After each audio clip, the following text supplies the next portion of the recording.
বলে দেবে আসলে। মেজর এমদাদুল ইসলাম, আসলে বিজয়ীকে, কার দাবি সত্য? আর উনি বললেন আবার ট্রাম্পের মিথ্যা বলার প্রবণতা, আমি বললাম অসত্য। ধন্যবাদ। আসলে এই জিনিসটা আপনি যদি প্রথমত ধরেন যে 13 তারিখে যখন একেবারেই অনেকটা সারা বিশ্বের কাছে বিনা মেঘে বজ্রাঘাতের মতো ইসরায়েলিরা ইরানের উপর আক্রমণ পরিচালনা করলো, তো আক্রমণের পরপরেই যেটা আমরা দেখলাম, তাদের 20 জন সম্মুখ সারির একদম দে লস দেয়ার কমান্ডার ইরানের ইসরায়েলি আক্রমণে।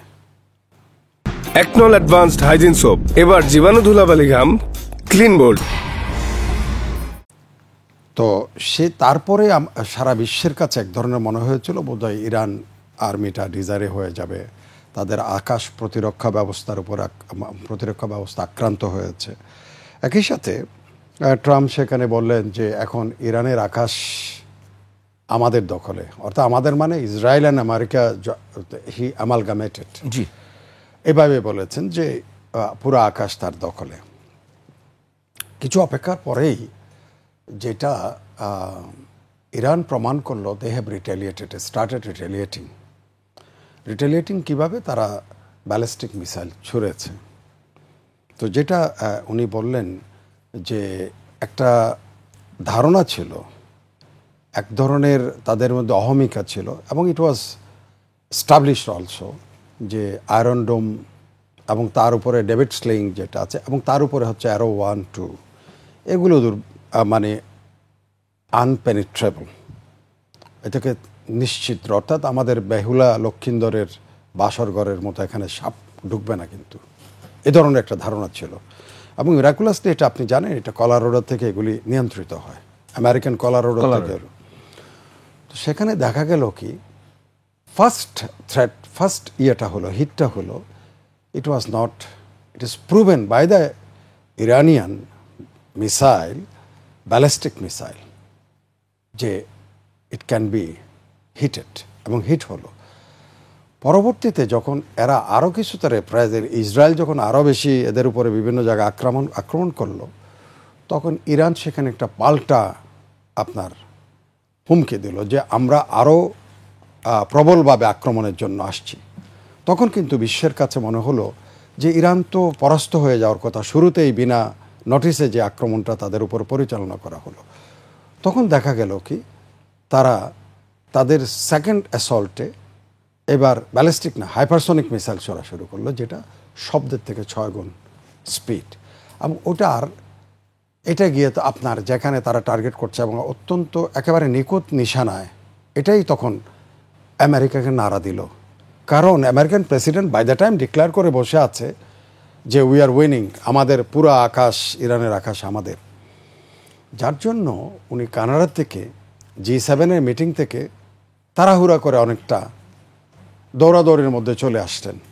এটাকে এখানে আমি একটা জিনিস বলতে ভুলে গেছি, এটা পশ্চিমাদের এই বক্তব্য, আমাদের অ্যাপিক বিট্রায়াল একটা শব্দ তারা ব্যবহার, সেটা হচ্ছে একেবারে ঐতিহাসিক এক মুনাফেকি। কীরকম? সেটা হচ্ছে 15 তারিখে বৈঠক বসার কথা ছিল, আলোচনা, ষষ্ঠ আলোচনা আমেরিকা ইরানের সাথে। সেই সময় 13 তারিখ আক্রমণটা করা হলো। That is one of the betrayal. Second betrayal হলো প্রেসিডেন্ট ট্রাম্প বলছিলেন যে আমরা 20 দিনের ভিতর আমি অপেক্ষা করব, এর ভিতরে। কিন্তু 20 দিন কিছুই না।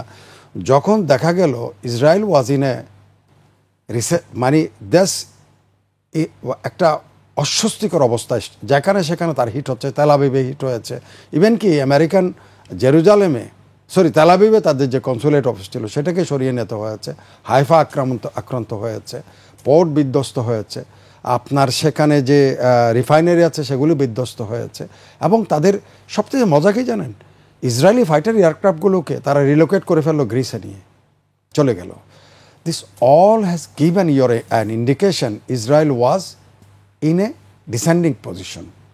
ইরান তখন সেটাকে রক্ষা করার জন্য আমেরিকানরা তার শেষ অস্ত্রটা, এই যে B-52 যেগুলো বোমাগুলো নিয়ে আসলো, এটার মারার পেছনে কারণ হচ্ছে ইসরায়েল ওয়াজ হেল্পলেস। তখন ইসরায়েলরা তখন কোণঠাসা অবস্থায় যাচ্ছে। এখন আপনি যেই প্রশ্নটা করেছেন, পরাজয়কার বিপর্যয়কার বা জয়কার পরাজয়কার যেটা বলেছেন, এখানে যুদ্ধটা শুরু হয়েছিল ইসরায়েল এবং ইরানের মধ্যে ইসরায়েলের অ্যাটাকের মধ্য দিয়ে যদি ইসরায়েল ওয়াজ ইন এ আপনি যদি ইন এ বেটার পজিশন যদি থাকতো, তাহলে আমেরিকাতে ইন্টারভেনশনের জন্য আসতে হতো না, আমেরিকাকে ইন্টারভেনশনের জন্য আসতে হতো না। যখন দেখছে যে ইসরায়েলের অবস্থা যখন পিছুহটা অবস্থা, তখন America came forward with the, তাদের মনে হচ্ছে আমরা যেটাকে বলি একদম সর্বশেষ অস্ত্র নিয়ে চলে আসলো, যেটা B-52। আপনি B-52 যখন আসছে আরিজোনার থেকে, আপনি তার আগে কি করেছে ওটা জানেন? আপনি ইরানমুখী হয়ে যেই যুদ্ধ জাহাজগুলো ছিল মেডিটেরিয়ান থেকে শুরু করে সবখানে, সেখান থেকে 75 Tomahawk guided missile they have launch ছুড়েছে, যেখানে সম্ভাব্য যেসব আপনার যেখানে এয়ার ডিফেন্স সিস্টেম থাকতে পারে to ensure the safety and security of the B-52, সেখানে এবং B-52কে নিরাপদে নিয়ে আসার জন্য 125টা ফাইটার এয়ারক্রাফট তারা ব্যবহার করেছে। 125টা, রিমেম্বার, 125টা ফাইটার এয়ারক্রাফট তারা আসছে, এবং 3বার সেখানে রিফুয়েলিং হয়েছে। 18 hours they took to reach that up to the destination. সেখানে মারার পর এখন প্রশ্ন আসছে 30,000 এক একটা প্লেন, 7টা প্লেন আসছে B-52, প্রত্যেকটার পেটে ছিল 30,000 করে 60,000 পাউন্ডের বোমা এক একটা এয়ারক্রাফট। এটার ক্যাপাসিটি হচ্ছে 70,000 পাউন্ড এক একটা ফাইটার এই B-52। তো সেই বম যখন মেরেছে, মারার সাথেই এটার আফটার এফেক্ট দেখার আগেই তারা তাড়াহুড়া করে একটা হোয়াইট হাউসে সংবাদ সম্মেলন করলেন। এক পাশে ডিফেন্স মিনিস্টার দাঁড়িয়েছেন, এক পাশে রবিও দাঁড়িয়েছেন, ফরেন মিনিস্টার। মধ্যখানে ট্রাম্প বলল যে আমরা দে হ্যাভ ওয়াইপ আউট, অর্থাৎ পুরাপুরি বিলুপ্ত করে